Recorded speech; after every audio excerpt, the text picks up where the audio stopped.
Democratic rebuttals to the State of the Union address, a rare thing, to say the least. Griff, thank you so much.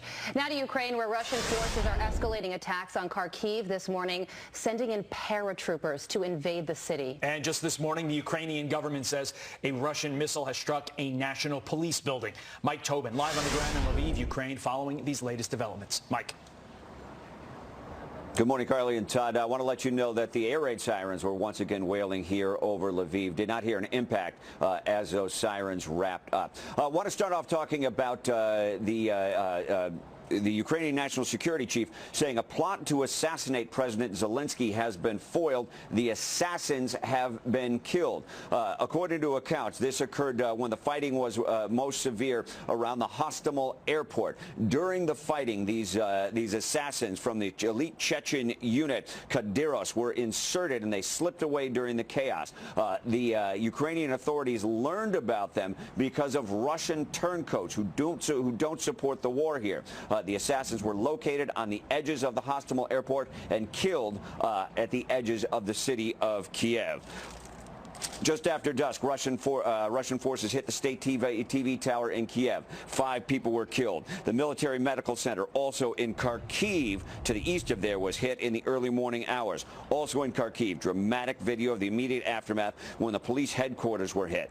All this among reports that Russian paratroopers have now taken up positions in that eastern city of Kharkiv. Further south, the town of Kherson, we have video of a strike on an apartment building. This, as the Russian Defense Ministry spokesman said in a televised address, that the Russians have now taken control of Kherson. It's a key strategic point. If you look at the map and you look at what's happening out here, Russians are gaining a foothold in all of these coastal towns. Kherson is of key importance because it has a bridge over the Dnieper River connecting the Crimean Peninsula with the mainland. Guys, back to you. Mike, let's talk about that 40-mile-long convoy. It hasn't moved, right? And a lot of people are now asking, if it is stationary, it's sort of a sitting target, why isn't Ukraine taking it out? And they do have those Turkish-made TB2 bombs that we've seen them, or drones rather, that we've seen them use before. That seems like something that could do significant damage to this 40-mile-long convoy.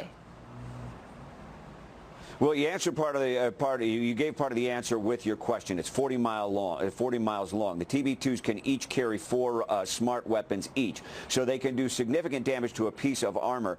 When you have a 40-mile-long column, then you need a big unit, a big fighter pilot unit, something like the A-10 Warthogs that the U.S. has, would be very effective in an environment like that. But when you're talking about a couple of drones, you can make a couple of strikes and get out of there and try to keep your drones. But otherwise, you're really putting your equipment at risk. You need more air power than the Ukrainians have right now. And keep in mind, their air power and their airfield suffered significant damage in the early stages of this invasion.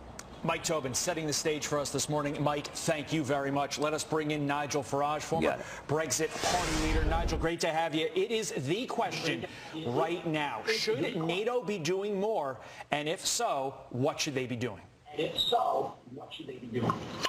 Well, the obvious thing, of course, would be aircraft. NATO have got state-of-the-art aircraft, great squadrons.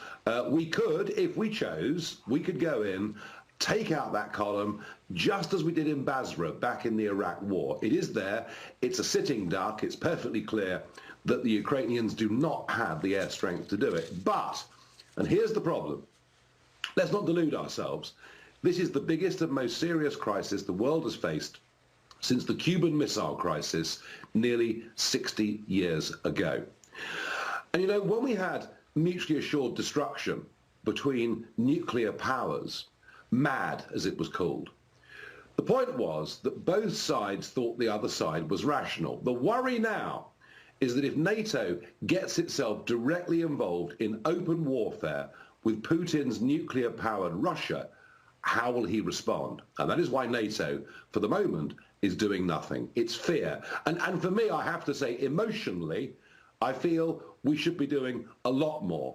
I think the Ukrainian people, I think their leader, have shown terrific bravery. I mean, the way in which they talk about standing up for their liberty, their freedoms, their country, their independence. I mean, the shades of Winston Churchill in 1940 in what they're saying. And young men coming forward, volunteering, taking women and children to safety. It's very admirable.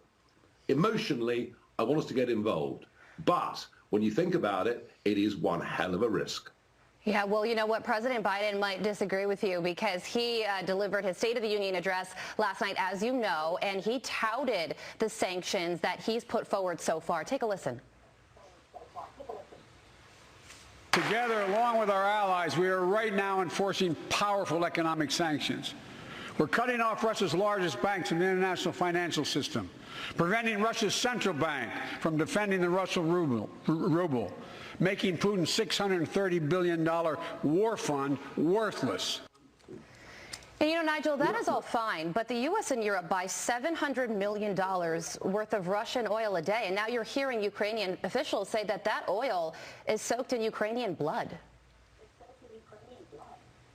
Well, look, I mean, the first point about what Biden's doing, he's following, not leading. We've been used since 1945 to America taking the lead in big international crises. In fact, what's happened is that Boris Johnson's Britain were the first to put these big proposals forward. The Germans then came into line, and America follows. It's followed on sanctions. It's followed on airspace.